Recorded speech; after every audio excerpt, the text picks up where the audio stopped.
Pessoal, então muito bem, boa noite a todos vocês.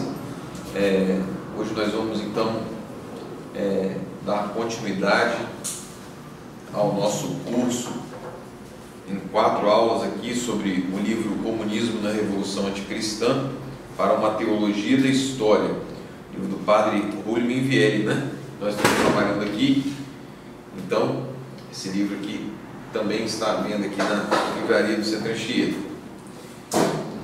Muito bem, na aula passada, né, primeira aula que nós tivemos, nós apresentamos um pouco essa obra, falamos um pouco o que seria, né, essa revolução anticristã. Falamos também que essa revolução anticristã, ela se dá na história, né? Só que a história é de Cristo. Cristo é o rei da história. Então tudo que acontece dentro da história não perde, né? De uma forma ou de outra, a mão de Deus, né? A mão de Deus está sobre a história, né? Embora Deus permita, né? Nós vimos na aula passada, né? Embora Deus permita que o mal ele exista, né? E ele faça um trabalho sobre a história, né? e às vezes pareça até estar levando uma determinada vantagem, né? Sem dúvida nenhuma, Deus tem um plano e esse mal que nós observamos na história, ele vai ser vencido, e quanto maior é o mal, maior será a graça de Deus, né? Que há de prevalecer. Nós dissemos também, né, que na história acontece essa disputa, né, entre Cristo e o demônio pelo coração do homem, né? Essa disputa, né, ela se trava no domínio da civilização temporal, e o homem é esse prêmio, né, que o diabo quer conquistar, né, que é conquistar o homem completo, né, e Jesus também quer o homem completo, né? Ambos querem o homem completo. Ou um ou outro terá o homem completo, né? Agora a história já tem dono, né? Os homens particulares, eles podem se perder durante a história, né? Agora ela própria, a história, ela já tem dono, e esse dono é Jesus Cristo. E nós explicamos também um pouco na aula passada o que é essa teologia da história, né? Que está aqui inclusive na capa dessa obra, né? A teologia da história nada mais é do que uma interpretação da história, tendo a revelação cristã, né? A revelação de Jesus Cristo como o Senhor. Então, interpretar a história entendendo que Jesus é o Senhor da história. Então é assim que a gente deve ler a história antes de Cristo e a história depois de Cristo também. Muito bem, e agora nós estamos chegando aqui, né, ao 2º capítulo desse livro. O capítulo se chama da cidade católica à cidade comunista, e o nome que nós demos a essa segunda aula nós intitulamos essa aula de As Etapas da Revolução Anticristã contra a Cidade Católica. Então, quais seriam as etapas, né, que essa revolução anticristã ela vai cumprindo, né, na história contra a cidade católica, né? Então, muito bem, o padre Rulli Minvieri começa esse 2º capítulo, né, nos dizendo, comparando, na verdade, o que seria essa cidade católica, né, e o que seria a cidade comunista, né? A cidade comunista é o avesso da cidade católica, obviamente, né? E o título do capítulo é Da Cidade Católica à Cidade Comunista. Quando ele faz essa comparação, né, o que ele diz aqui, logo nas primeiras páginas aqui aqui desse capítulo é que, em primeiro lugar, a cidade comunista, ela vai ser aquela que vai contradizer os direitos de Deus e as exigências do homem. A cidade católica é o contrário, né? Ela é elaborada de acordo com os planos de Deus e ela satisfaz o homem. A cidade católica, ela é capaz de satisfazer o homem. Ela é a cidade que serve a Deus, né? Com as suas leis, com as suas regras, né? com seus costumes, né? A cidade comunista é a cidade que nega Deus, né? Mas essa cidade que nega Deus, né? Essa cidade comunista, ela não começa com o comunismo, né? Ela começa muito antes. Ela começa quando se pretende, né? E quando se começa a se trabalhar para destruir a cidade católica. Agora, nós vamos falar um pouco sobre essa cidade católica na aula de hoje, né? Quando foi que essa cidade católica existiu, né? Mas é bom desde já diferenciar o que nós vamos chamar aqui de cidade católica, né? Que Padre Guilherme Vieri coloca como cidade católica, e o que é o cristianismo ou a igreja católica, né? Cidade católica é uma coisa, o cristianismo é outra, a igreja católica é diferente. Porque a igreja católica ela não pode ser destruída, o cristianismo não pode ser destruído, né? Mas a cidade católica ela pode ser destruída, né? Na verdade, houve um dia que ela nem existiu, né? Então, quando Nosso Senhor veio ao mundo, né? Depois de sua paixão e morte e ressurreição, deixou aqui os seus apóstolos, que devagarzinho, né? As primeiras comunidades foram sendo os primeiros germes do que veio ser a cidade católica, né? 13 séculos depois, né? A cidade católica se estabeleceu, né? Nesse momento, né? No século XIII, né? Depois a gente fala um pouquinho mais sobre isso, né? É só para introduzir a aula. Mas houve um momento que a cidade católica não existiu, né? Então,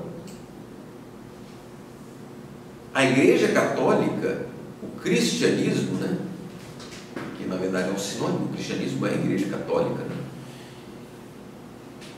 Ele sobrevive sem a cidade católica. Agora a cidade católica não sobrevive sem o cristianismo, né?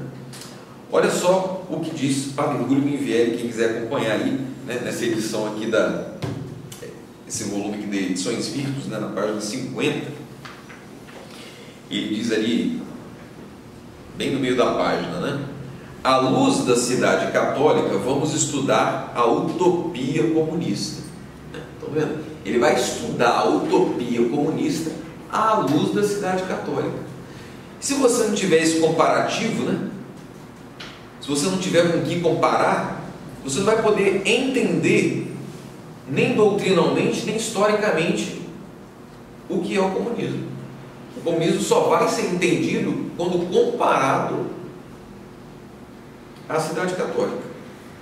Então a cidade católica alcançou seu momento de plenitude histórica no século XIII, quando a sabedoria culminou com Santo Tomás de Aquino, quando a prudência política alcançou uma forma maravilhosa com São Luís, rei da França, quando a arte foi iluminada com o pincel do Beato Angélico. Alguns séculos depois, a Revolução Anticristã rompe a unidade da cidade católica e começa um processo de degradação que atinge camadas cada vez mais profundas da cidade, ameaçando-a com a total ruína e morte. O comunismo significa essa total ruína e morte da cidade católica. Se triunfasse definitiva e permanentemente, se Deus assim permitisse, a cidade católica naufragaria totalmente. Muito sério que ele coloca aqui, né? Ou seja, porque de fato, né, ela é absolutamente contrária, né, à cidade católica. O comunismo é absolutamente contrário à cidade católica. Muito bem. Então ele começa aqui o primeiro ponto desse capítulo, né? O primeiro tópico aí, falando sobre o cristianismo e a cidade católica. E ele começa explicando, né, o que é essa cidade católica. É importante que isso seja bem colocado, né? Ele diz assim: a cidade católica é uma realidade diferente e absolutamente separável da igreja do cristianismo. Porque, embora não possa haver uma cidade católica sem a igreja, pode haver a igreja sem uma cidade católica. A igreja é imanente e transcendente à cidade católica. Ou seja, a igreja, ela está dentro da cidade católica, mas ela transcende a cidade católica. Ela vai além da cidade católica. A igreja é mais do que isso. A igreja, embora tenha uma organização externa de magistério, governo e culto, é ela própria uma realidade mística que prolonga a presença de Cristo, né? Então, Cristo é a cabeça, a igreja é o seu corpo, né? E esse corpo de Cristo está presente no mundo, né? Caminhando pelo mundo. Então, a igreja de fato é a continuação de Cristo, uma realidade mística. Um pouquinho mais embaixo ele fala assim como havia a igreja de Pentecostes e depois a igreja dos mártires, nas quais apenas algumas almas respondiam a Cristo em um mundo totalmente rebelde, assim também pode haver uma igreja de grande desolação, na qual apenas alguns poucos fiéis continuam a viver a fé. Óbvio que num momento desse não vai haver cidade católica nenhuma. Num momento de desolação, onde poucos fiéis continuam a viver a fé, você não tem mais cidade católica, mas você tem igreja, né? Você tem cristianismo. A cidade católica ela implica, por outro lado, uma ação informativa da igreja mesma sobre a vida dos povos, né? Sobre sua vida temporal. Uma impregnação tal dessa vida temporal que ela se desenvolva dentro das normas públicas cristãs a serviço de Cristo. Uma vida de família, de trabalho, de cultura, da política a serviço de Cristo. Leão XIII, em sua imortalidade, atesta que a cidade católica foi uma realidade no mundo, né? A cidade católica foi uma realidade no mundo, ela realmente existiu, né? Existiu um momento em que alguns povos na Idade Média, eles eram completamente governados por meio da verdade cristã. Então esses povos, né, que ele cita a França, né? Agora, não era só na França, né? Existiam muitos reinados na Europa, onde o principado sacerdotal estava acima do âmbito político, da realidade política. Não era a política que dizia aos religiosos qual era o seu lugar, mas o contrário. O respeito à palavra de Deus, o respeito à igreja, o respeito aos seus sacerdotes, né? Ao magistério da igreja, né? Aquilo era algo encarnado naquela sociedade, né? Claro que para nós, hoje, vivendo no mundo em que vivemos, é muito difícil imaginar isso, né? Conseguir criar na nossa mente, né, uma imagem realmente fiel, né, que pudesse nos transmitir esse sentimento, né? Muito difícil, né? Porque hoje o nosso mundo, né, ele tem negado a Deus de um modo muito profundo. Então, nós somos filhos de um tempo que não quer servir a Deus, né? De um tempo que quer negar a Deus. Então, para nós é muito mais difícil fazer isso. Então, bem, ele vai dizer que a cidade católica ela vem sendo fragmentada desde dentro por uma revolução. Essa cidade católica que um dia existiu, ela vai começar a ser fragmentada desde dentro, né?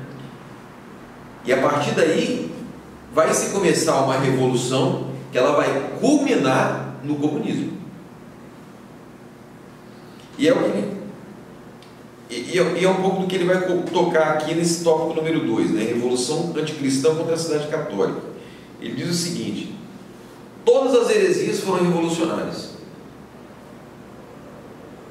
E revolucionárias em um sentido total. Não quiseram reformar apenas as crenças religiosas, mas também reformar a vida, né? não era só uma questão teórica, né? Não era só uma disputácio, né? Ele cita aqui, né, os albigenses no século XII, né, que pregaram a rebelião das classes inferiores sob o pretexto de restaurar um cristianismo primitivo. Olha, né? Então assim, já essa ideia, né, ou seja, o germe de usar as classes, o germe da ideia de usar as classes inferiores, né, para se revoltarem contra a ordem instituída, com uma desculpa de se voltar ao cristianismo primitivo, já existia, né, na Idade Média. Então assim, né, ou seja, não inventaram muita coisa, né? Só da teologia da libertação aí não inventou muita coisa não, né? Os albigenses aí no século XII já tinham essas ideias aí. Então essas heresias se chocaram com a sólida estrutura da sociedade medieval. Então elas vieram, essas ideias, né? Mas elas bateram de frente com uma sólida estrutura. Aonde? Na sociedade medieval. Isso quer dizer o quê? Na vida real das pessoas. Então a coisa não colava, né? Porque as pessoas viviam uma fé verdadeira. Existia as instituições, elas não negavam a Cristo, então elas não estavam de portas abertas para receber heresias tão pueris como essa, né? Que vieram a fazer tanto sucesso depois, e que depois fizeram tanto sentido para tanta gente.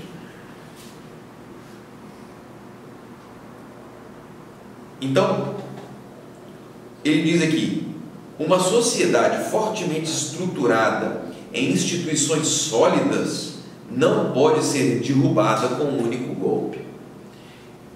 Então é necessário derrubá-la, né?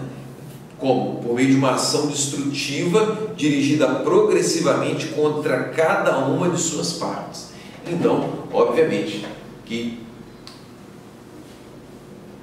aqueles, né, que desejavam destruir a cidade católica perceberam que nunca fariam aquilo da noite para o dia, né? O processo deveria ser lento, né? Como foi lento, né? Como foi progressivo, né? E na verdade esse método, né, de infiltração, né, que ocorreu na igreja, né, ele nunca teve fim, né? Ele nunca teve fim. E ele também não começou aí, né? Na verdade, o mal, né, esteve dentro dos amigos de Jesus, né? Dentro daqueles que eram, né, os seus discípulos mais próximos, né? As pessoas que ele tinha um contato maior. Ali estava o traidor, né? E isso continuou, né? Isso não parou aí, isso continuou. Mas a igreja edificou a cidade católica, né? E depois que se chegou nesse ponto mais alto, né, o mal foi fazendo o seu trabalho, né, de desgaste das bases, né? Então ele entra aqui nesse terceiro ponto, né, desse capítulo, né, dizendo que embora a civilização medieval fosse católica, ela não esgota todo o conteúdo de uma civilização católica, né? Entenderam? Embora a civilização medieval fosse católica, ela não esgota todo o conteúdo de uma civilização católica. Por quê? Porque a civilização católica, a cidade católica, ela pode se manifestar em outras culturas que não são a cidade medieval. A cidade medieval ela não encerra as potências da cidade católica, né?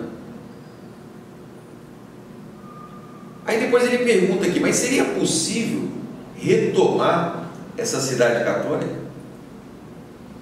Não seria um sonho, um devaneio, né, muito longo, algo muito longínquo, né, retomar essa cidade católica? Bem, para isso seria necessário se proteger das heresias, né? Se proteger das heresias, que já nós vamos falar dela, né? Agora veja o que ele diz para nós, né? Para nós hoje que vivemos em tempos como os nossos, né? Que ele diz lá na página 54, lá no último parágrafo, né? Qual será a solução prática que corresponde a vós que viveis no meio da destruição dos mais altos valores espirituais e morais? Qual será a solução prática que corresponde a nós? Um retorno à Idade Média? Ninguém pensa nisso, mas um retorno sim a esta síntese da religião e da vida. Retorno à síntese da religião e da vida. É isso que precisa ser retomado. Não é a Idade Média, mas a reunião da religião e da vida, né? Da religião e dos costumes, da religião e da vida prática, né? Hoje o que se observa é que as pessoas, elas querem viver a sua fé plenamente naquela 1 hora que elas passam aí dentro da igreja no domingo de noite, né? Ou seja, depois que você sai de lá, esquece, né? Eu vou viver uma outra vida. E se eu estou em outro mundo, eu também não me incomodo muito. Eu vivo outro mundo lá, depois eu volto para cá no domingo, celebro, né? Participo ali da celebração da Santa Missa, né? Mas o mundo é o mundo, né? Os costumes do mundo são os costumes do mundo, né? Paciência. O que ele está dizendo aqui é: não, isso não pode ser assim. Isso nós não podemos aceitar, né? Senão a síntese entre a religião e a vida, ela nunca mais vai acontecer. Então, ele diz: a cidade católica não é um monopólio da Idade Média, né? Superando infinitamente todas as contingências dos tempos, é sempre atual, porque é a pedra de abóboda, né? Fica lá em cima, né? Indispensável de toda a civilização, a alma da qual deve viver toda a cultura. É a pedra de abóboda indispensável de toda a civilização. Quer dizer isso, né? A pedra de abóboda é que segura, né? A abóboda lá em cima, né? Lá no meio, né? Sem ela, tudo desmorona. Então, se você não tem uma cidade católica, o que você tem? Destruição. Você tem um mundo que vai desmoronar. Pronto, acabou, é isso, ponto final. E prove onde foi diferente. Não existe, né? Você vai encontrar ditaduras, né? Você consegue, né? Manter, né? Um povo fora do cristianismo em ordem, consegue, sem dúvida nenhuma. Sob uma ditadura você consegue. Agora, permitido que as pessoas sejam livres, não vão conseguir, não. Então, isso é a alma da qual deve viver toda a cultura, sob pena de destruir-se com as próprias mãos, rolar para o abismo da malícia humana, que se abre sob seus pés, assim que começa por apostasia e desviar-se de Deus. Então, a civilização se desviou de Deus, está caminhando para o abismo, vai cair, não tem jeito. Então, veja bem, como a gente falava agora há pouco, né? A gente vai poder retornar, tentar retomar uma cidade católica, né? E fazer essa síntese entre a religião e a vida. Uma das coisas que precisa ser combatida, sem dúvida nenhuma, são as heresias, né? Que elas querem destruir as estruturas sociais da cidade católica, né? E ele diz aqui, aqui na página 55, lá no primeiro parágrafo, em cima, a igreja encarnada na realidade da cidade católica opunha-se às heresias com as mesmas estruturas sociais e políticas, e era o objetivo das heresias destruir essas mesmas estruturas, juntamente com o espírito que as encorajava. É o que acontece hoje, né? As heresias atuais do tempo atual, que são de uma dimensão inimaginável para os primeiros séculos, né? Para o primeiro milênio, né? Para os primeiros 15 séculos, né? As heresias de hoje são inimagináveis para aquela época, são inimagináveis. Agora,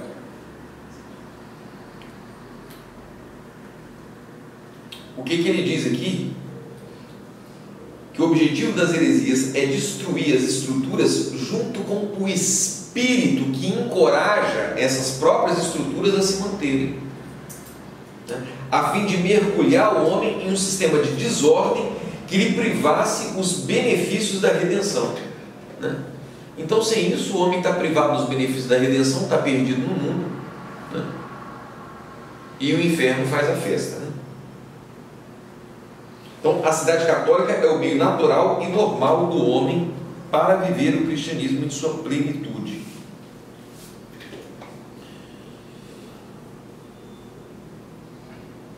Então, a realização da humanidade seria o quê?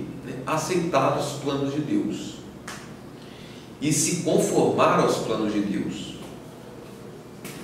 Só que parte dos espíritos prefere não servir e fazem essa opção, né?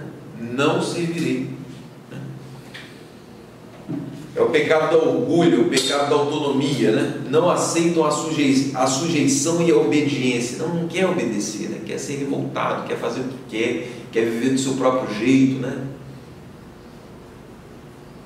Querem ser seu próprio criador, né? Preferem a sua própria excelência, né? Resultado, uma criação que se encontra alterada, né? Com um elemento de perturbação e desordem, né? Esse elemento de perturbação e desordem vem desse próprio orgulho, né? Desse não servirei, né? Então Deus cria o bem, mas a criatura, escolhendo o seu bem próprio e particular em vez do bem divino, introduz o mal na criação. Isso responde muita coisa, essa frase, né? Deus cria o bem, mas a criatura, escolhendo o seu bem próprio, né? Seu bem particular em vez do bem divino, introduz o mal na criação. Tem muita coisa interessante nesse trecho aqui do livro, né? Eu até falei com minha esposa quando eu estava preparando essa aula, isso aqui não é nem para eu falar nada, é só para ler, né? Porque assim, ele escreve de uma forma tão sintética e tão clara aqui, né? Vamos ler mais um pouquinho aqui. Na página 56. Quando Deus depois cria o universo sensível e cria o bom, né? Foi isso que Deus fez, criou o universo sensível, né? E diz: tudo é bom, tudo que eu criei é bom. Ele se compraz em sua bondade, né? E Deus viu ser muito bom o que ele havia feito. Nisso aí o espírito maligno, sob a permissão soberana de Deus, subentende-se, introduz o mal também nessa criação sensível e induz o primeiro homem a pecar. No que este consente, né? Desde então temos o mal na criação sensível, e o espírito maligno, o diabo, se constitui príncipe deste mundo. Os espíritos maus têm o poder de enganar e seduzir os homens. São Paulo nos ensina: nosso combate não é contra a carne e o sangue, mas contra os principados, contra as potestades, contra as dominações deste mundo sombrio, contra os maus espíritos no ar. É por isso que precisa se fazer uma teologia da história, né? Se você não faz a teologia da história, se você não lê a história de acordo com a revelação, você vai estar lutando simplesmente contra os homens, contra ideologias, né? Mas a luta não é exatamente essa, né? Existe essa luta, né? Contra grupos, né? Que querem destruir o cristianismo, contra determinadas ideologias, né? Mas a força vem de cima, né? É contra potestades, né? Nós estamos lutando. E isso precisa estar muito claro, né? Se isso daí estiver claro, né? O nosso combate deixa de ser um combate espiritual, né? Passa a ser simplesmente um combate político, né? Aí a gente fecha a igreja e funda um partido, pronto. Não precisa de igreja, né?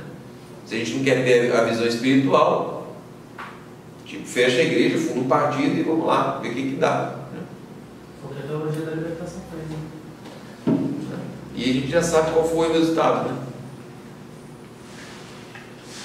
Muito bem, então ele continua aqui. No último parágrafo aqui na página 56. Além disso, existe o mal em nós mesmos e em nossa natureza. Porque o homem, olha que legal, hein? Embora o homem seja ordenado para o bem, ele tem uma propensão a arrastar por bens particulares. que o apartam do seu verdadeiro bem. Então, o verdadeiro bem, ele existe, nós podemos caminhar em direção a ele, mas nós temos uma inclinação, né, à vaidade, né, ao orgulho, né, vai dizer o Eclesiastes, né. Então, o mal nasce no espírito do homem antes de ser traduzido em suas ações e obras. Então, primeiro, o mal nasce no coração. Seu espírito está desordenado e se sente propenso a preferir a sua própria excelência à do seu Criador. Ele também está desordenado em sua sensibilidade e se sente inclinado a buscar o bem sensível, mesmo à custa dos bens do seu espírito. Então é isso que nós fazemos. Esse é o nosso pecado de cada dia, né? Infelizmente, né? Nós muitas vezes buscamos isso, né? O nosso bem sensível, né? Às custas, né, do nosso bem espiritual. Toda vez que a gente tem preguiça de rezar, né? Toda vez que a gente tem medo de se entregar mais a Deus, né? É isso aí que a gente está cometendo. Daqui nascem todos os pecados de soberba, avareza, luxúria, mas a raiz dos pecados é a soberba, que vive apenas no espírito. A soberba só vive no espírito. A soberba não é da carne, ela vive no espírito, é um pecado no espírito, e que impele o homem a buscar a sua autonomia. O pecado do homem, como o do anjo, é um pecado de soberba, um pecado de autonomia. Não servirei.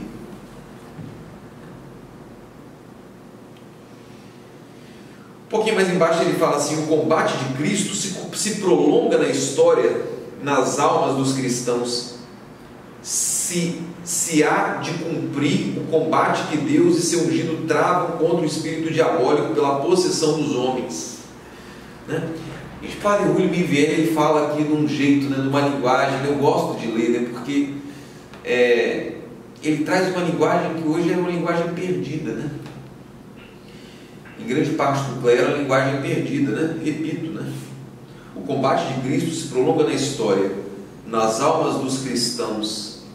Nas almas dos cristãos se há de cumprir o combate que Deus e o seu ungido travam contra o espírito diabólico pela possessão dos homens.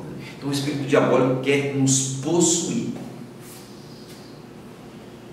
que é a nossa posse, que é a posse da humanidade, a posse das nações, a posse dos governos, a posse das famílias. Ele quer ser o rei, né?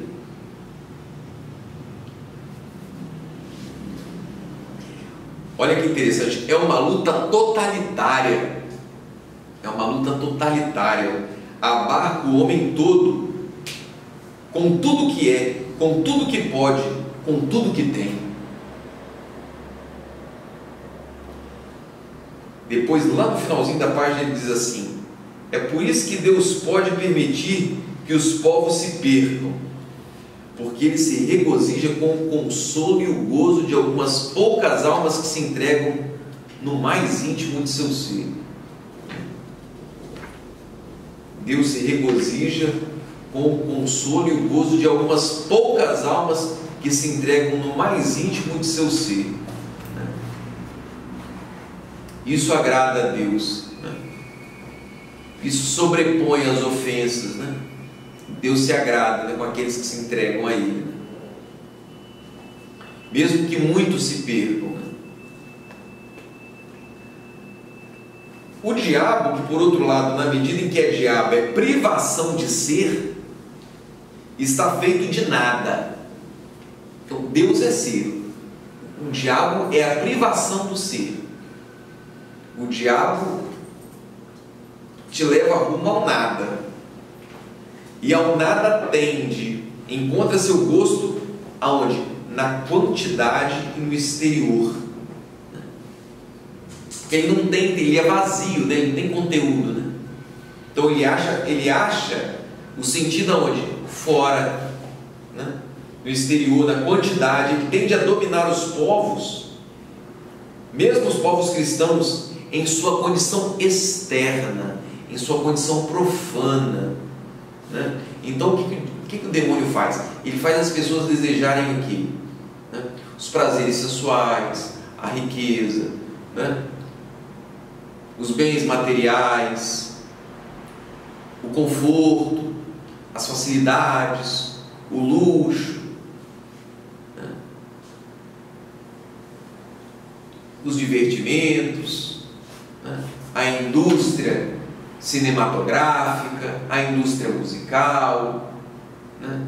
A mídia toda ela, né? Tudo que é exterior, tudo que é aparência, né? Ele vai dominando, né?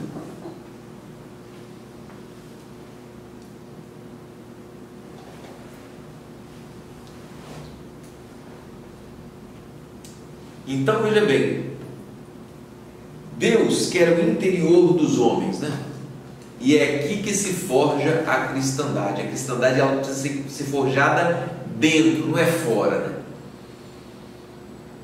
O cristão ele se forja não pela aparência, todos nós sabemos disso, né? E nós na nossa caminhada também experimentamos isso na medida que queremos evoluir, né? Se a gente não abandonar aquilo que antes da nossa conversão era a nossa prioridade, né? E não abraçar o interior, a gente não evolui na vida de fé, né? E é no interior, né? É no interior do homem que se forja a cristandade.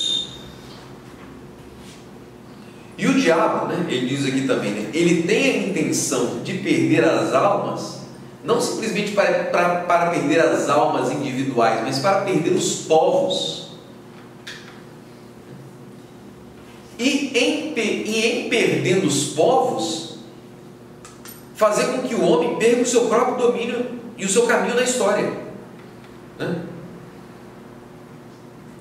E o diabo quer, além de tudo isso, destruir a igreja, tanto por fora como por dentro, né?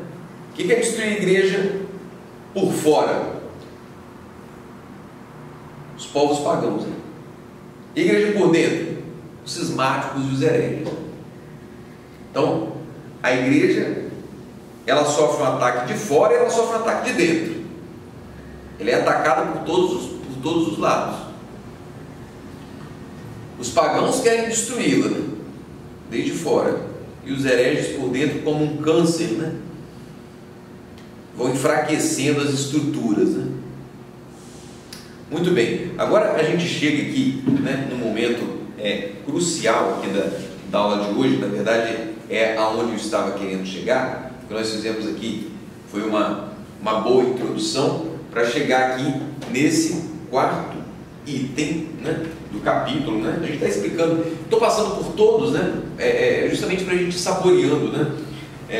Pelo menos a maior parte das ideias aqui que se encontram no capítulo, né? Mas aqui ele coloca esse quarto tópico do capítulo 2 dizendo o seguinte, né? Ele intitulou de A Cidade Católica e as 4 dimensões do homem. Então olha só, agora eu acho que vale até a pena aqui eu me levantar e fazer alguns esqueminhas, né, que ele traz no livro aqui, né, e vão nos ajudar a entender um pouco mais. Então olha só,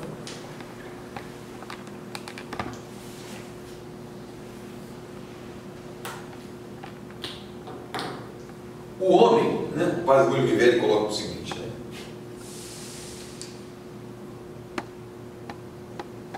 Ele fala então das 4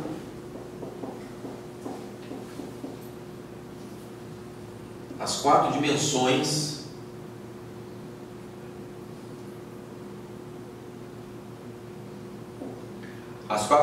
do homem, né? Então vamos lá.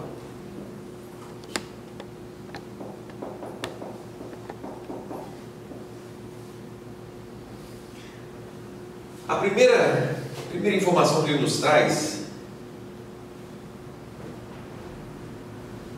é que o homem é coisa.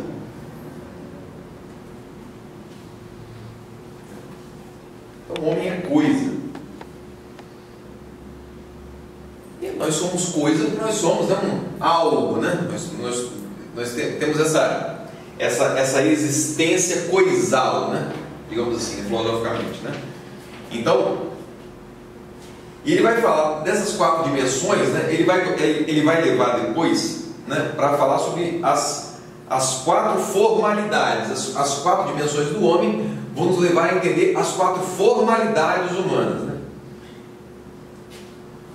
Então, o homem enquanto coisa, ele tem então isso que nós chamamos então de uma formalidade,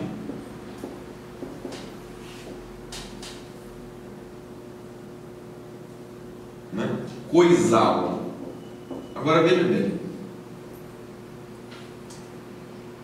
o homem é coisa e foi criado por Deus também como coisa para quê? Para desenvolver a sua segunda dimensão, né? Sua dimensão animal. O homem ele também é animal. Então aqui eu tenho, né, essa formalidade animal, que diz no livro aí. O homem também tem a sua dimensão racional. Então é que nós chamamos de formalidade racional, né, ou humana. O homem ainda tem uma última dimensão, né, que é a sua vocação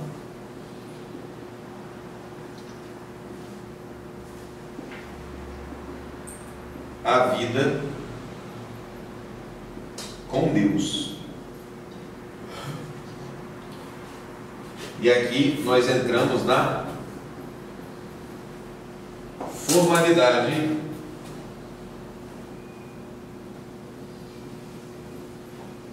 sobrenatural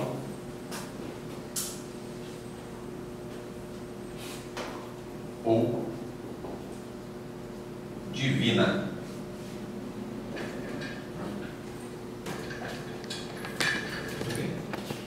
Então, essas são as 4 formalidades humanas, né? Formalidade coisal, formalidade animal, formalidade racional ou humana e a formalidade sobrenatural ou divina.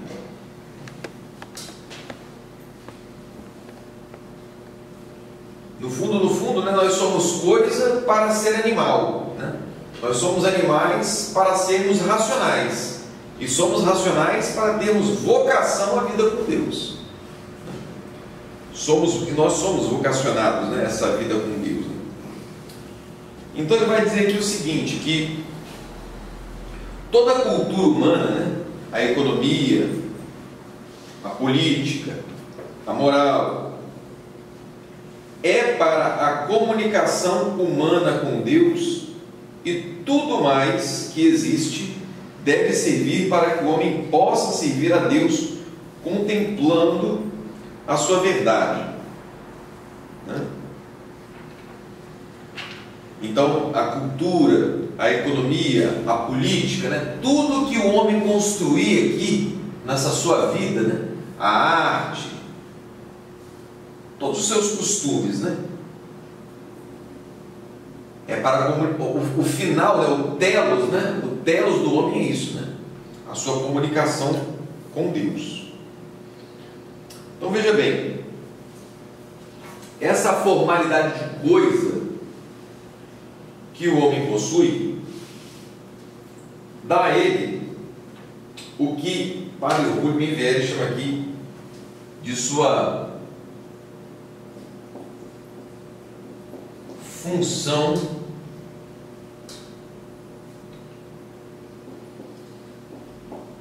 econômica de execução. Na formalidade animal, né, nós temos também uma função econômica, mas não é a função econômica de execução, é uma função econômica de direção. Depois tudo vai ficar mais claro. Depois, a partir da formalidade racional, né, ou humana, nós temos a função política. E a partir dessa formalidade sobrenatural, nós temos a função religiosa.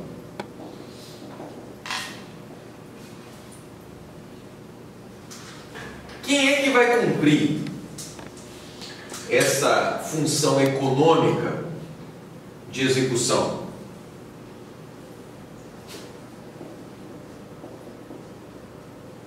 É o operário, né? Por meio do quê? Por meio do trabalho manual, né? Então, essa dimensão, ela existe, ela precisa ser contemplada, necessariamente o será, e ela será contemplada quando o trabalho manual for realizado pelo homem operário. Aqui não é simplesmente o operário de uma fábrica, é um artesão, né? Está ali fazendo a sua função econômica de execução, né? Está lá construindo uma mesa, né? Construindo uma cadeira, está plantando, né? A pessoa que lida com a terra, né? Ou seja, essa formalidade, né? Dentro das 4 dimensões, a formalidade coisal, né? Claro, esse homem que também, né? Também está vocacionado a mais nobre de todas as dimensões do homem, né? Que é a vocação religiosa, né? Mas existe essa dimensão, né? Essa dimensão humana que ela acaba sendo contemplada no mundo naturalmente. Depois, né, essa função de direção. Quem cumpre essa função de direção? Ele coloca aqui, para acompanhar o termo, né, operário, né, ele coloca aqui a burguesia, né? Por meio do quê? Por meio do capital. Então, a burguesia é aquela que também tem uma função econômica, mas é uma função econômica de execução, né? É uma função econômica de direção, né? É aquela que vai fazer o negócio, né? Que vai fazer a coisa acontecer, que vai fazer a máquina econômica girar, né? Por meio do seu trabalho, por meio das transações que ela realizar. Agora, depois ele coloca, né, que essa formalidade racional e humana, né, que possui uma função política, quem desenvolve essa função são os próprios políticos. Só que os políticos aqui, nós não devemos entender os políticos aqui como qualquer pessoa que se candidata para um cargo público, mas nós devemos entender os políticos aqui como sendo a aristocracia. O que é aristocracia dentro da filosofia de Aristóteles, né? É o governo dos melhores, né? O governo dos sábios, né? Os que se destacam, né? Aqueles que governam, né? Que na verdade são capazes, né? Eles têm o dom, né? Eles têm o estudo, eles têm o conhecimento, né? Platão também falava isso, né? Platão também defendia, né, esse governo aristocrata. Né? O que é o governo? O governo aristocrata não é o governo dos oligarcas, dos mais ricos, não é isso. Né? Os aristocratas são os que de fato têm conhecimento. Né? Esse é o sentido da aristocracia. Bem, e depois a função religiosa, né, seria exercida, obviamente, pelos sacerdotes, né, que teriam, né, o governo da igreja. Né? Então, veja só, esse esqueminha aqui, né, que a gente está vendo aqui, ela ajuda a gente a compreender, visualizar isso aqui, né? Ajuda a compreender bastante o que ele está falando ali. A igreja, né, ela é mestra de todos, né? E o sacerdote é o pastor de todos. Esses daqui, aqui, digamos assim, é a dimensão mais nobre, né, do homem, né? E a formalidade sobrenatural também é a formalidade mais nobre, né? A função religiosa também é a função mais nobre, né?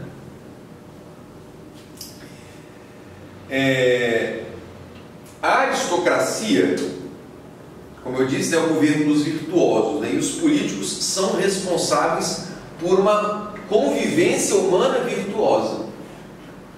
Esse é o objetivo do político, né? Elaborar uma convivência humana virtuosa, onde as pessoas possam desenvolver a virtude. Né?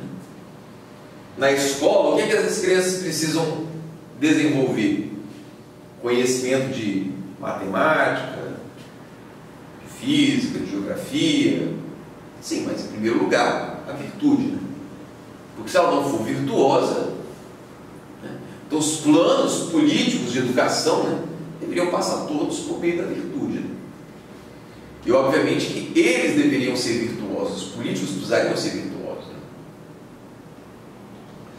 Agora, a aristocracia, ela deve se submeter ao sacerdócio. Né? E a política deve se submeter à teologia. Essa é a ordem natural das coisas. A ordem invertida, né, que você tem aí é uma troca de funções, né, que causa a destruição que nós já conhecemos. Falar o que eu estou falando para o nosso tempo é algo absolutamente absurdo. Né? Pensar o quê? Que os políticos, né, deveriam receber ordens, né, da igreja, receber ordens do clero. Na verdade não é isso que está dizendo, não está dizendo que eles precisam ser virtuosos, né? Só que acontece que se eles forem de fato virtuosos, é que eles vão fazer isso. Não é que eles vão ficar perguntando tudo para o clero o que tem que ser feito. Não, não é isso. Eles vão conhecer o caminho correto, eles vão conhecer o caminho certo e vão poder andar de fato nessa direção. A burguesia, né, que dirige as operações financeiras e comerciais, e os artesãos, né, que executam por meio de seu trabalho. Esse aqui é o grupo que nós estamos colocando aqui. Então, aqui, diz Padre Rui Pinvelli, deve haver uma hierarquia, gente, deve haver uma hierarquia. E essa hierarquia é própria da ordem e da vida normal. A questão própria da vida normal. Não tem nenhum bicho de 7 cabeças você pensar que isso daqui sendo uma hierarquia. Você não está ofendendo ninguém quando você coloca isso daqui como uma hierarquia. Como muita gente pensa, né?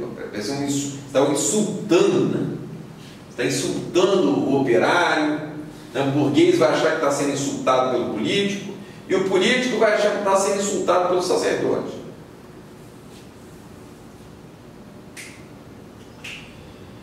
Então, olha só, diante do que nós estamos vendo aqui, né, dessas dimensões humanas, Padre Rui Pinvelli, ele vai dizer quais são as 3 revoluções possíveis. diante dessa realidade, ele vai dizer quais são as 3 revoluções possíveis. Eu não vou apagar tudo para a gente continuar tendo essa visão, pelo menos aqui, parcial, do que nós estamos colocando no quadro aqui. Veja bem. O que é uma revolução? O que eles chamam de revolução aqui? Inverter tudo. Exatamente. A dimensão da anormalidade. Ou seja, a violação da hierarquia. Né? Essa hierarquia que a gente estava vendo aqui, né? A revolução vai pretender justamente isso. Né? Virar o que você viu aqui de cabeça para baixo.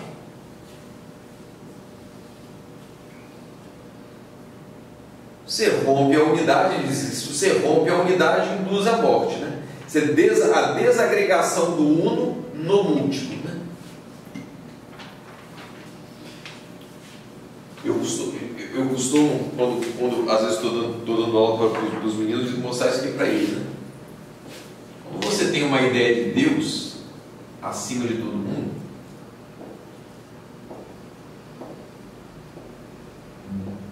Deus ele funciona como uma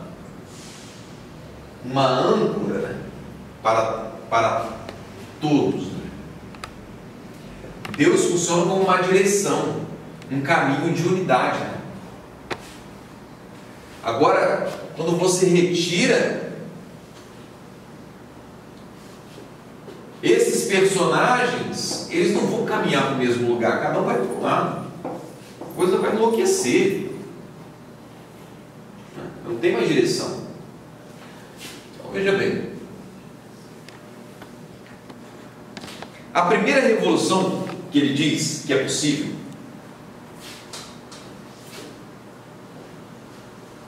a primeira revolução que ele coloca aqui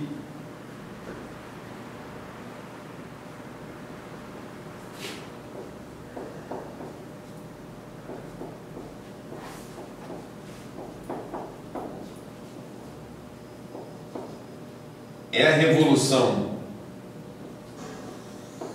do natural contra o sobrenatural.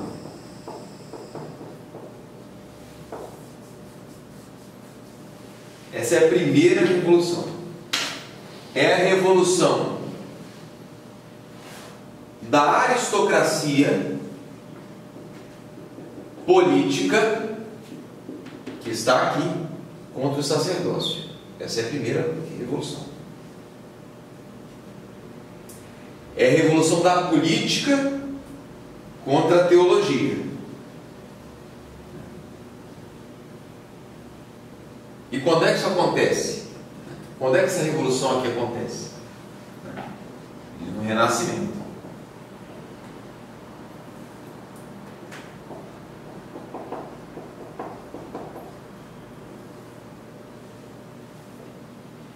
E aí, o que o Renascimento traz com ele? Traz o humanismo,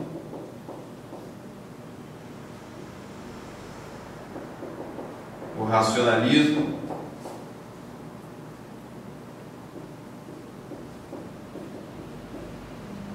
o naturalismo e o absolutismo.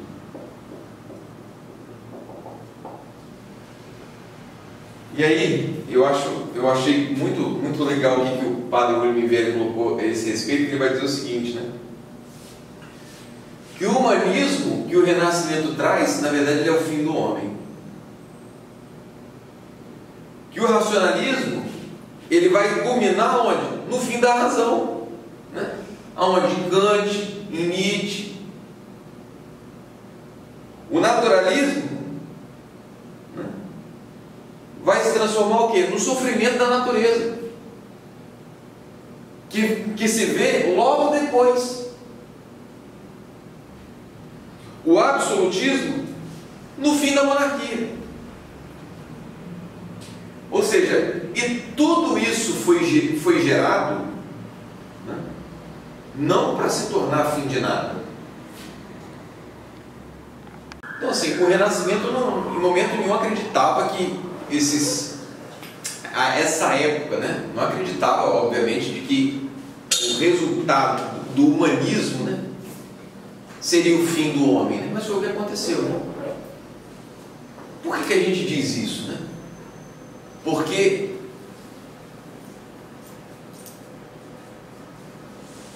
dizer que você tem um homem pleno, quando é que você tem um homem pleno? Quando você tem um homem em Deus, um homem dentro da cultura cristã, um homem inserido dentro da cultura cristã, ele vai desenvolver todas as suas potencialidades humanas ao máximo.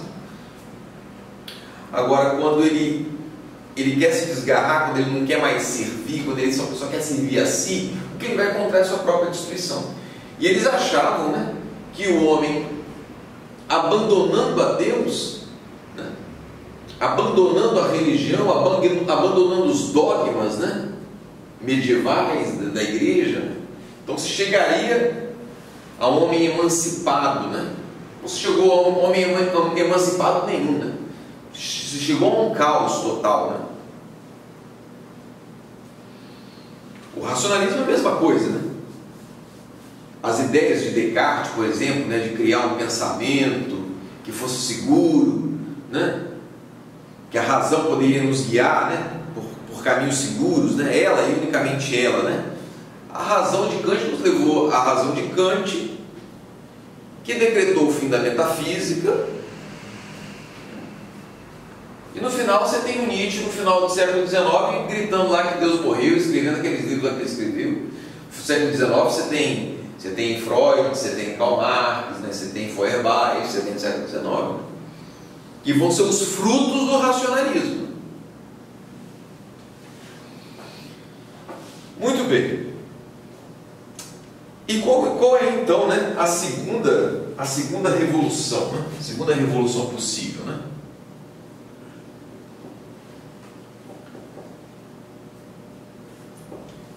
A segunda revolução é a revolução do animal contra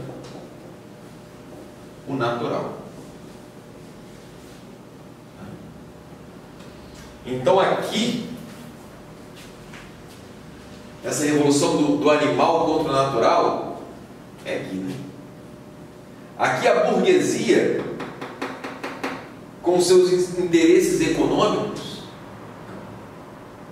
ela quer tomar o lugar da aristocracia em prol do lucro e do desenvolvimento econômico. Ela quer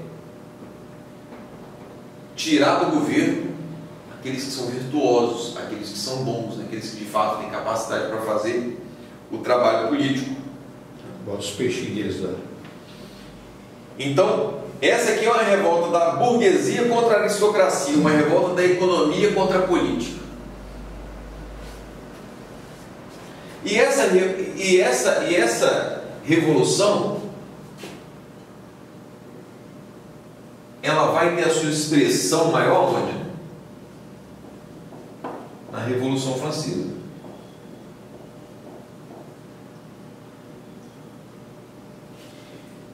E o que a Revolução Francesa vai trazer?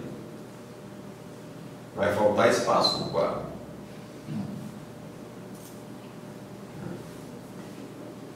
O economismo,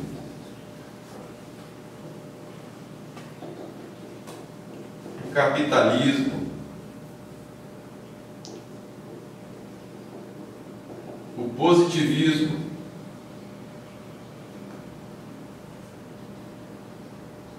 a democracia, né? A democracia moderna, vamos dizer assim, né?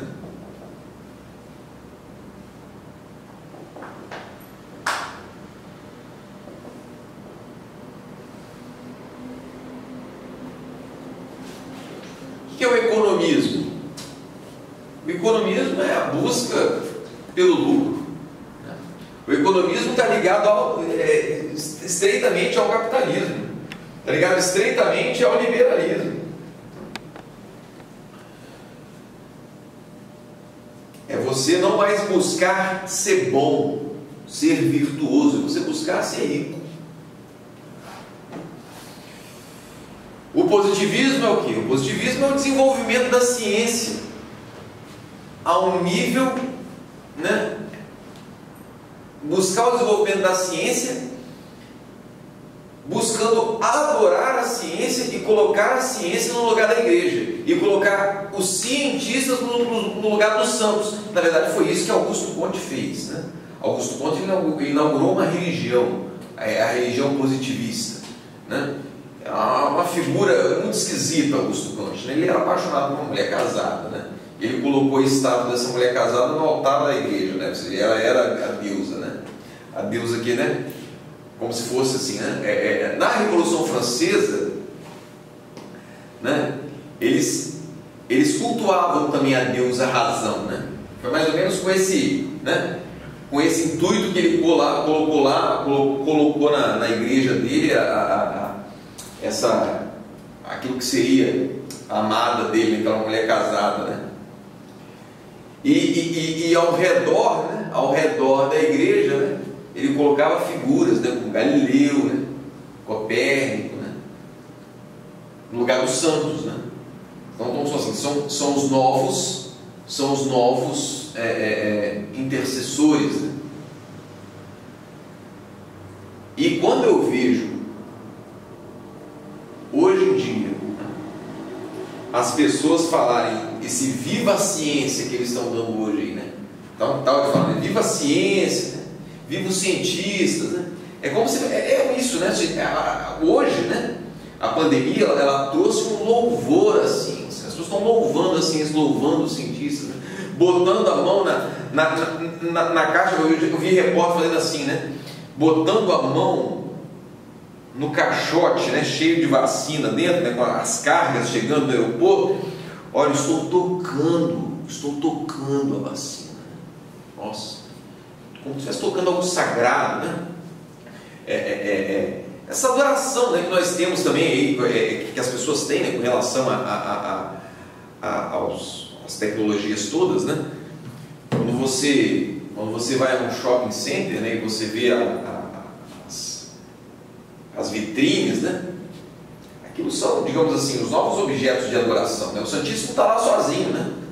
Agora, as vitrines das lojas, né, estão lá recebendo a sua devida adoração do homem moderno, né?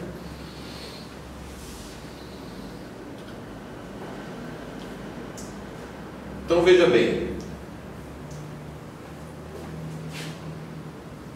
a terceira revolução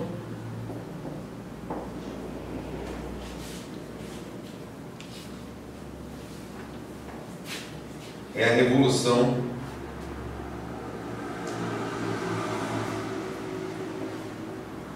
da coisa contra o animal. Você vai descendo cada vez mais, você vai tendo uma situação cada vez mais humanamente mais deprimente, né? Nesse caso aqui, qual é o acontecimento, né, que reflete de forma clara essa terceira revolução, né?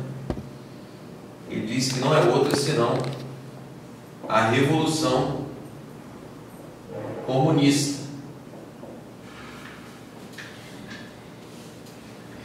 E o que a revolução comunista vai gerar? Obviamente ela vai gerar o próprio comunismo.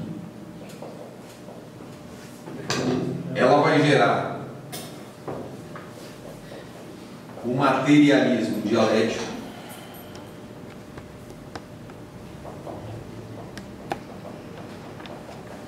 Talvez vocês nem consigam enxergar, mas eu estou escrevendo aqui, viu?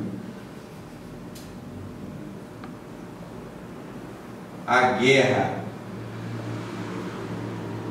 ao capitalismo,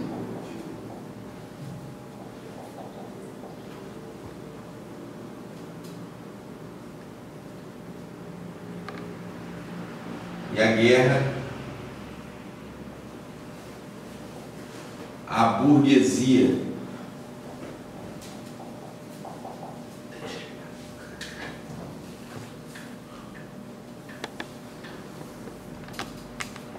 O que ele diz aqui é que nessa revolução não existe uma nova afirmação, né? mas apenas a destruição de si mesma. Destruição do quê? Destruição da religião, destruição do Estado, destruição da propriedade, destruição da família, destruição da verdade, destruição de tudo. Esse é o fruto da terceira revolução. A revolução que faz com que nós rejeitemos a nossa mais alta dimensão, que é a vocação à vida com Deus, para abraçar a nossa dimensão mais baixa como sendo a única dimensão que nos cabe abraçar. A dimensão de coisa, a dimensão de trabalhador, a dimensão de operário, a dimensão, daquele que tem ali, o seu emprego para se sustentar, para ganhar a sua vida, para comprar a sua casa, para comprar a sua comida, para comprar o seu carro e depois morrer, e a única coisa que interessa é isso, porque isso é o materialismo. O materialismo é isso. É o materialismo dialético. Materialismo dialético. Em breve nós poderíamos falar melhor da dialética. Agora veja bem.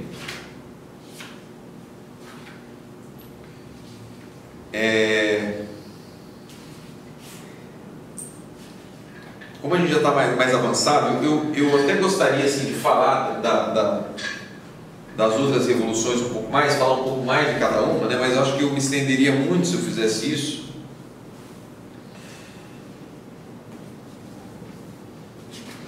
Mas já que vocês estão aqui, vocês não vão voltar depois, eu vou falar. Não vai ser prometo que não vai ser tão longo assim. Veja bem, para a gente poder falar um pouco mais sobre cada uma dessas revoluções, é porque é isso que interessa nesse capítulo. Isso é a alma desse capítulo. E esse capítulo, na minha opinião, ele é assim, ele é aonde o livro realmente começa.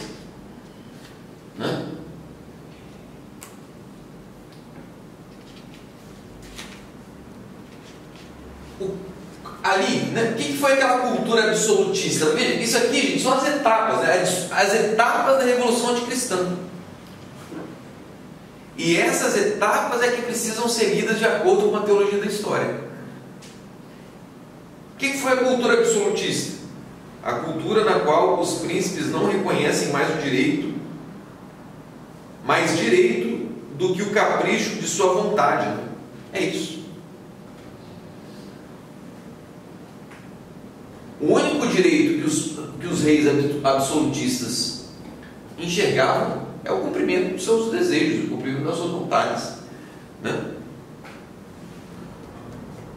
Os naturalistas, buscando a expansão da natureza, os racionalistas destruindo a razão, o Descartes, Kant, que eu citei para vocês aqui, ele diz aqui, sem a revelação e sem a graça, sem o auxílio sobrenaturais, que é o que o Renascimento nega. O Renascimento quer negar o quê?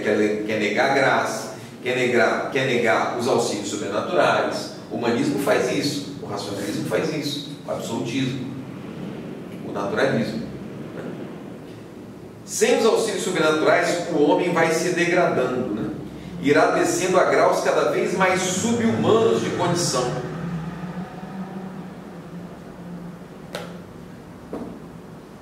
Quando ele fala da segunda revolução, a revolução do animal contra o natural, e comenta sobre a Revolução Francesa, olha o que ele diz aqui, lá na página 71. A Revolução Francesa é, em substância, a substituição da nobreza pela burguesia.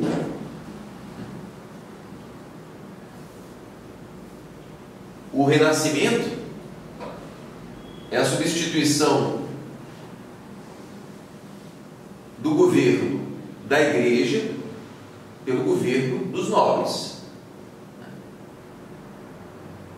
A segunda revolução, por meio da Revolução Francesa, é a substituição do governo dos nobres pelo governo dos burgueses.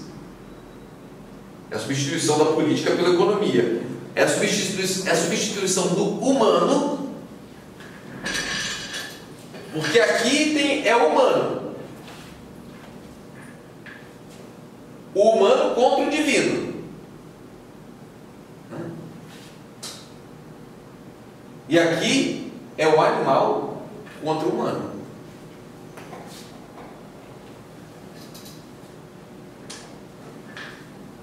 O infra-humano, né? É o racional se revoltando contra...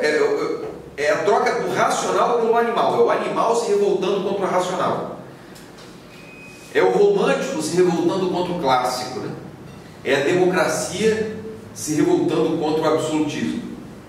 E isso pela lógica intrínseca das revoluções. É uma revolução no sentido metafísico.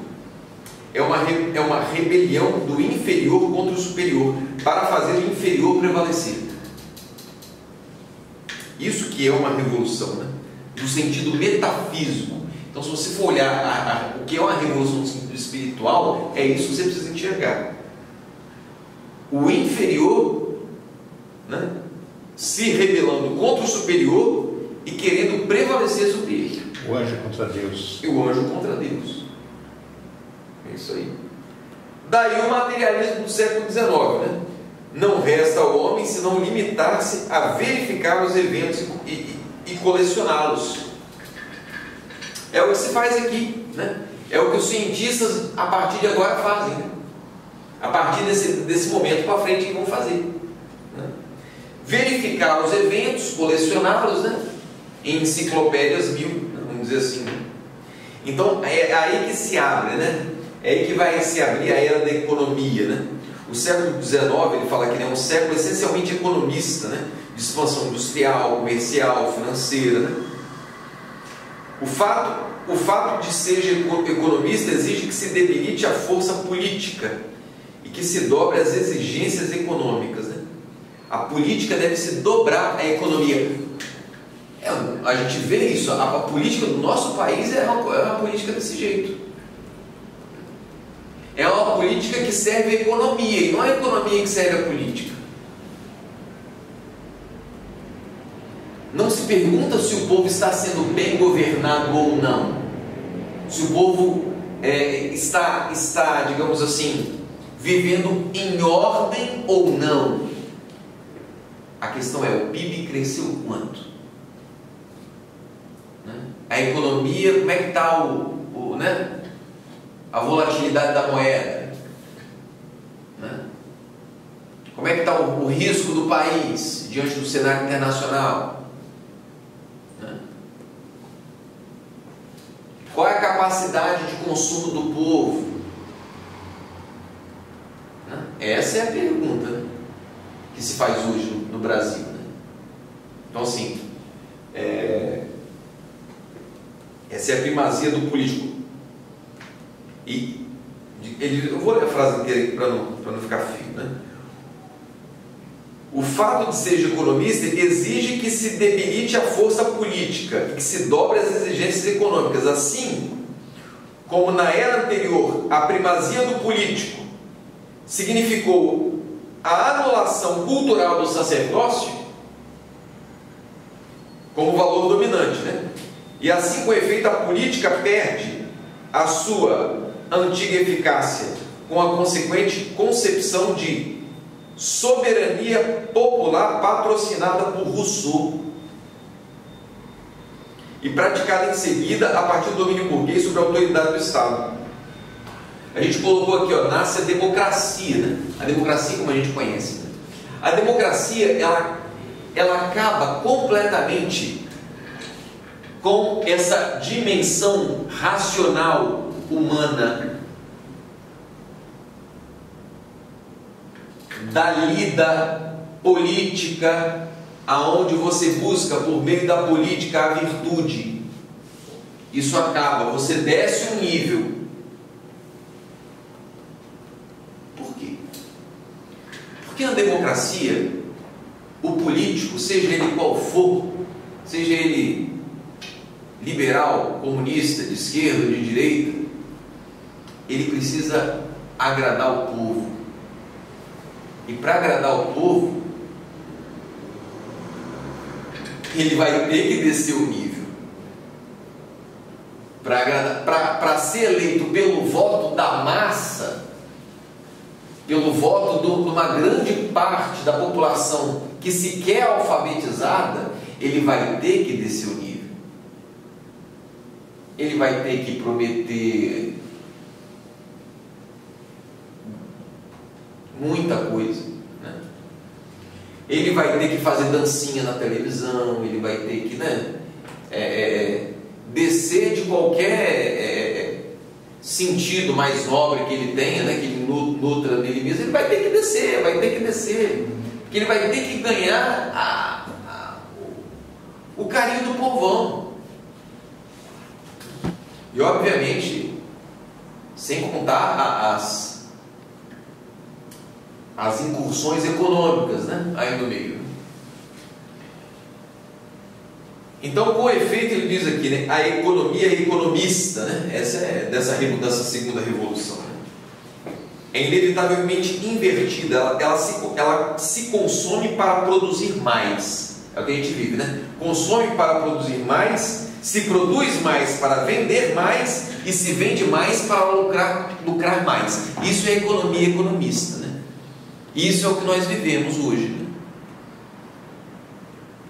Se consome para produzir mais, se produz mais para vender mais e se vende mais para lucrar mais.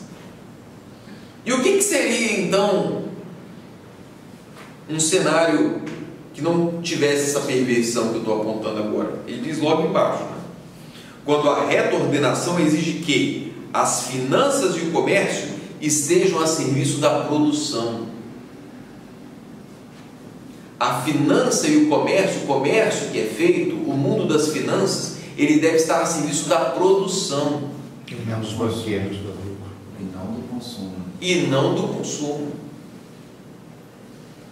A produção vai estar a serviço do consumo e ambos a serviço da economia, né? Então vou repetir aqui, ó.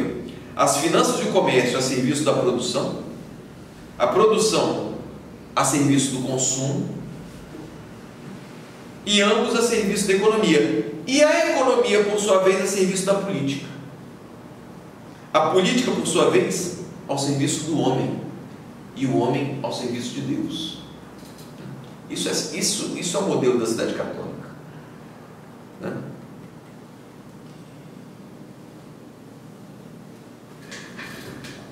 Então vamos lá, para a gente poder terminar aqui, vamos falar um pouquinho mais aqui sobre essa terceira revolução, né?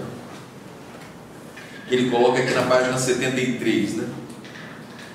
Ele diz assim: estamos no fim de uma era em que se esgota a influência cultural do sacerdócio e reina o ateísmo militante. Se esgota a influência cultural da política e reina a anarquia demagógica. Ou seja, não tem mais política. Entende? Acabou a política, acabou. A política enquanto governos, o governo de aristocratas, ou seja, quer dizer com isso, né? Pessoas capacitadas, capazes de sacrificarem a si mesmas, né? Em prol do seu povo, né? Em prol do bem, né? Do desenvolvimento da virtude, né? Em lugar dessa política reina o que? A anarquia demagógica, né? Ou seja, a demagogia, né? Todo mundo querendo ser bonitinho, querendo ser agradável, agradar o povo, para ganhar o voto, né? Se esgota a influência cultural, da economia burguesa, e o cetro do poder está hoje prestes a ser passado para quem? Para o proletariado.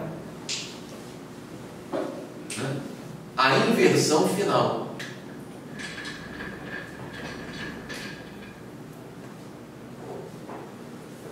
Ele diz aqui: estamos na terceira da revolução, né? Que é a comunista, né? A revolução proletária, na qual o trabalhador desqualificado e marginal, por conta do abandono que ele sofre das próprias condições políticas, ou melhor dizendo, né, da anarquia demagógica onde ele se encontra. O proletário do século XIX se encontra diante da anarquia demagógica. Então, ele é, sim, um trabalhador desqualificado, marginal, né? Ignorante, analfabeto, marginalizado,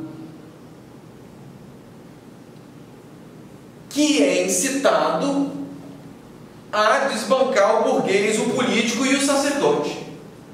Eu tenho uma opinião um pouco diferente disso daí, porque esse cara escreveu antes, no século XIX. O proletariado... O padre Rui Mivelli escreveu agora no século XX. Mas isso ele escreveu isso aí na base dos anos 60 ou 50 sim, anos atrás. Sim. Então, esse proletariado só passou a fazer guerra quando ele começou a se dar bem, começou a ganhar bem. Esse proletariado que você está falando aí. Ele, como você falou, ele está marginalizado, sofrendo, analfabeto, ignorante. E ele, quando estava analfabeto e ignorante, que começou a Revolução Industrial, ele começou a melhorar de vida. Melhorou de vida muito. Talvez aqui não, mas lá em São Paulo melhorou demais. Da água para o vinho. Aí eles começaram a sentir o gosto e fez essa Revolução Industrial, onde começou o tal do PT. Ele começou a escrever os sindicatos, começou os sindicatos e fez essa guerra proletariada. Mas ela nem sabia que existia. É importante a gente ter calma nessa hora, né? Porque quando a gente fala assim, né, da Revolução Industrial, por exemplo, é bom a gente estar se referindo aqui, especialmente no século XIX, né? Quando a Revolução Industrial explodiu, né? Nos centros urbanos, né, por exemplo, né, Londres, né, era um lugar completamente inabitável, né? Era esgoto a céu aberto, tudo era esgoto a céu aberto, era a miséria desgraçada, né? Esse bem-estar material ainda não havia chegado para o proletário, não. No século XIX, não, né? Na segunda metade do século XX, da década de 50 para cá, né, os pobres começaram a ter coisas, a poder alcançar coisas que eles não imaginariam antes, né? Bugigangas, televisão, rádio, comprar um carro, né? Financiado não sei quantas vezes, né? Ou seja, agora, quando as primeiras revoluções comunistas aconteceram, 1917, não, aí sim, ou a revolução comunista na China, né? Os miseráveis, né? Os miseráveis foram usados, né? Eles foram usados como massa de manobra, né? Como são usados hoje, foram usados naquela época também como massa de manobra. Nesse caso também foi usado como massa de manobra. Não, sempre foram usados, sempre foram. O que ele colocou aí é fruto do liberalismo, que ainda não é o comunismo, né? Mas é um prenúncio, né? Vamos dizer assim, uma coisa que veio anterior, né? O comunismo ele chega ao século XXI, né? E aí sim, Padre Rui Mivelli não tinha condição de observar isso nessa época, né? Porque todo o comunismo que Padre Rui Mivelli presenciou foi um comunismo de simplesmente propagação da miséria, né? E da morte e miséria e fome. Hoje não necessariamente é isso, porque a China não é isso. Ela não é para o seu povo interno uma propagação de fome e miséria. É uma propagação completa de falta de liberdade, de falta de direitos individuais, né? Mas o que você estava colocando, né? Ela enche você de bugiganga por meio do liberalismo. Embora eles tenham um regime político comunista, a economia chinesa é a economia liberal, né? Aquele consumismo, né? Onde os bens materiais é o que importa. Não querem nem saber de liberdade, né? De liberdade deles, eles não estão mais preocupados com isso, né? Mas assim, aqui eu acho um pouco diferente da China, porque Quando eles começaram a ter bem material aqui, aí começou a revolução. E lá eles têm bem material e não fazem revolução, porque lá estão o cabresto amarrado mesmo, né? Mas aqui tem a liberdade aqui. Aí começou a guerra aqui. Agora essa coisa, por exemplo, lá já na época, por exemplo, já no século XIX, na época de Marx, né? A gente percebe isso até mesmo lendo livros dessa época, né? Quando a gente lê, por exemplo, Os Demônios de Dostoiévski, né? Que é um livro do século XIX, né? E Dostoiévski já mostra, né? Qual eram os germes comunistas que existiam, né? Na cultura russa, e como é que eles trabalhavam, né? Quais eram as ideias, né? E as ideias eram sempre as mesmas, né? Ou seja, as ideias de que você tem uma classe inferior, né? Que ela está oprimida e que você vai elevá-la ao grau máximo de poder. Mas nessa que eu estou falando aí, o comunismo era exaltado como a coisa mais linda do mundo nessa época, o comunismo. O comunismo sempre foi colocado como a coisa mais linda do mundo. Sempre foi colocado, até hoje. Os caras lá, era o americano que era o vagabundo naquela época. Sim. Hoje, o opressor era o opressor, o comunismo era o libertador. Alguns ainda até mantêm esse discurso até hoje, né? Esse discurso que o senhor está colocando aí não caiu ainda completamente, não. Dá para dizer que tem boa parte ainda desse jeito. Os intelectuais da época era tudo comunista. Então o que ele fala aqui, ó, sobre esse marginal proletário que agora quer desbancar o burguês, o político e o sacerdote? Ele quer suplantar o burguês e repudia a economia burguesa da propriedade privada. O comunista quer suplantar o burguês e repudia a economia burguesa da propriedade privada. Ele também quer suplantar o político e repudia a autoridade a serviço do bem comum. Quer suplantar o sacerdote e erige o ateísmo militante. Mas embaixo ele coloca aqui: o comunismo é um homem, o comunista é um homem de quem foi tirado sua formalidade sobrenatural de filho de Deus. Verdade. Sua formalidade natural de homem, sua formalidade de animal sensível. Ou seja, o comunismo tirou a formalidade sobrenatural do homem, a formalidade natural do homem racional, né? Tirou a sua formalidade sensível, animal sensível, e o comunista transforma o homem em uma coisa, um parafuso, uma porca de uma grande engrenagem que é a sociedade coletiva do proletariado. É isso que é o trabalhador, né? Que ele precisa ser isso, né? Simplesmente uma porca, um parafuso, uma parte da engrenagem, né? Uma pilha que sustenta o sistema, né? Obviamente que quando essa pilha acaba, né, é descartada, simplesmente, né? Mas ela deve ser ensinada a servir o sistema com alegria, a ser pilha com alegria, né? A ser esse parafuso feliz de ser um parafuso. E justamente foi o que aconteceu. Os sindicatos fizeram o parafuso ser infeliz. Eles botavam os caras para quebrar as máquinas, tudo. O cara trabalhava ganhando bem, acho que quebrando as coisas ainda. Eu vi isso com meus olhos. Dava tristeza de ver. Entendeu? O parafuso quebrando. Ou seja, eles eram incitados, né? Ou seja, a quebrar as máquinas, né? A quebrar, a se revoltar absolutamente. E estava ganhando bem. Mas veja bem, ele quer se revoltar para destruir o burguês que o oprime, mas ele não consegue enxergar que para destruir o burguês ele tem que criar uma força mais forte do que o próprio burguês. Quero sindicato. Na verdade, onde isso vai terminar é no Estado, né? Ou seja, no poder estatal comunista, né? No líder do Estado comunista. Ao qual este proletário que quebrava as máquinas, ele conseguindo colocar no poder político o seu líder, Colocou. né? E colocou o seu líder, aí ele trabalha como parafuso feliz, né? Aí ele se torna o parafuso feliz, o parafuso realizado, né?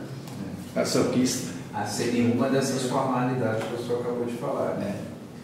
Sem nenhuma delas. Ou seja, ele se resume à sua formalidade de coisa. Uma coisinha. Sua formalidade de coisa. Ele renuncia a tudo de mais nobre que ele tem, né? O objetivo é ter o trabalho, alguém que teoricamente vai me garantir o trabalho, a barriga cheia e um lugar para dormir. É tudo que o seu cachorro sonha, né?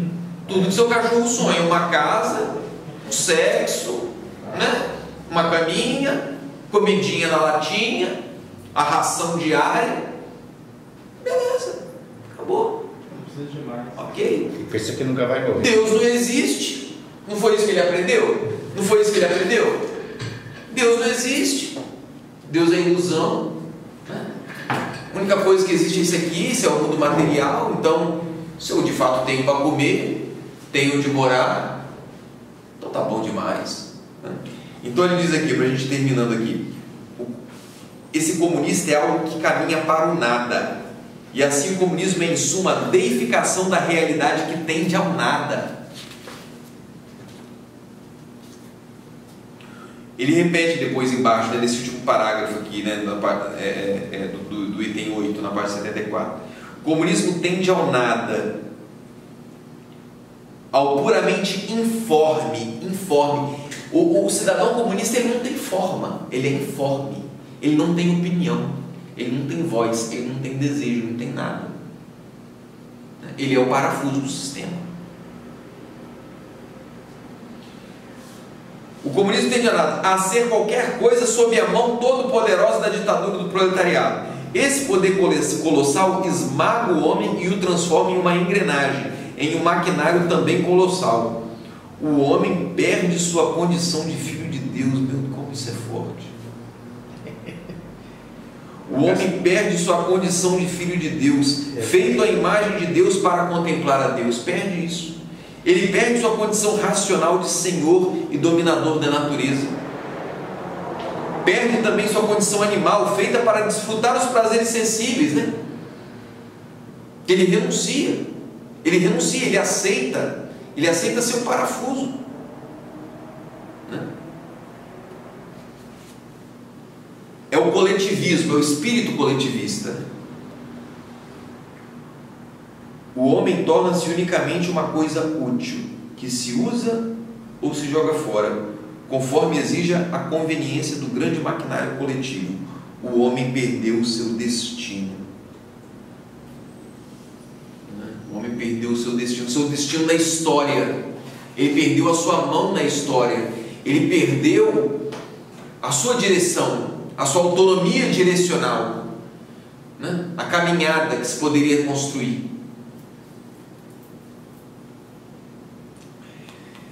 Para terminar aqui, então, né, esse capítulo, o padre William Vielle, ele coloca esse último tópico, né, que é a cidade católica ajustada à medida sem medida do homem.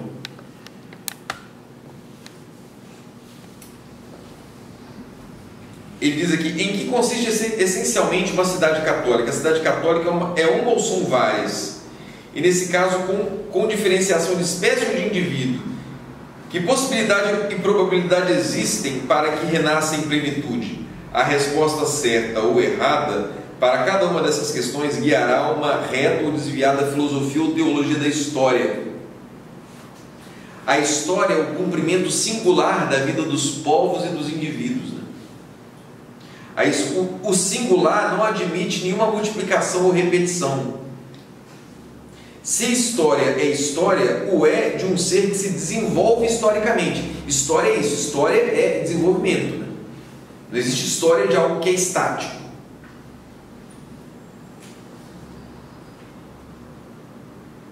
Bem, ele diz aqui, né? A cidade católica existe desde que a igreja existe.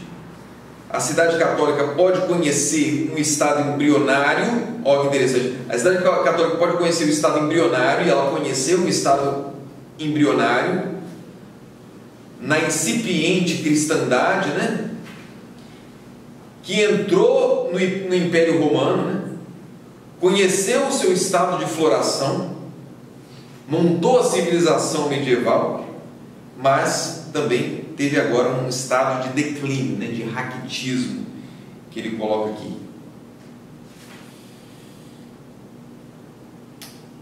Na última página desse capítulo ele coloca: a civilização não está por ser inventada, nem a cidade nova por ser construída.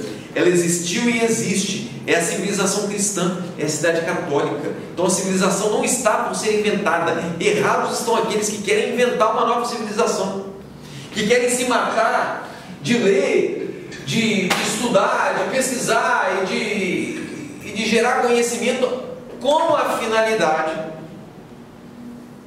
de inventar essa nova cidade que nos salvará dos problemas. Que ele está dizendo, essa cidade já existe, ela já foi inventada, ela já existiu, ela já foi concretizada nesse mundo.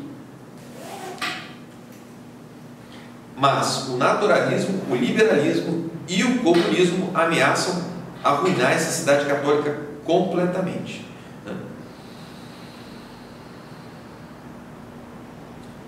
Uma cidade católica florescida se ajusta à medida sem medida do homem.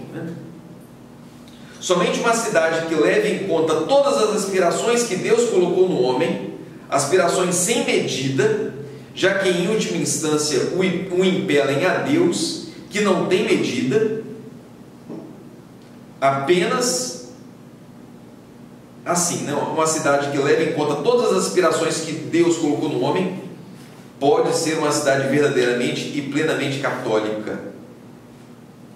Uma cidade só será verdadeira e plenamente católica quando ela levar em conta todas as aspirações que Deus colocou no homem. E as aspirações que Deus colocou no homem são aspirações sem medida, porque em última instância essas aspirações nos impelem a Deus, e Deus não tem medida. Aquele gráficozinho que você fez no começo da bolinha, né? É isso aí. A cidadezinha, a bolinha ali, é por aí, meus amigos. Então, acho que é isso, né? Assim,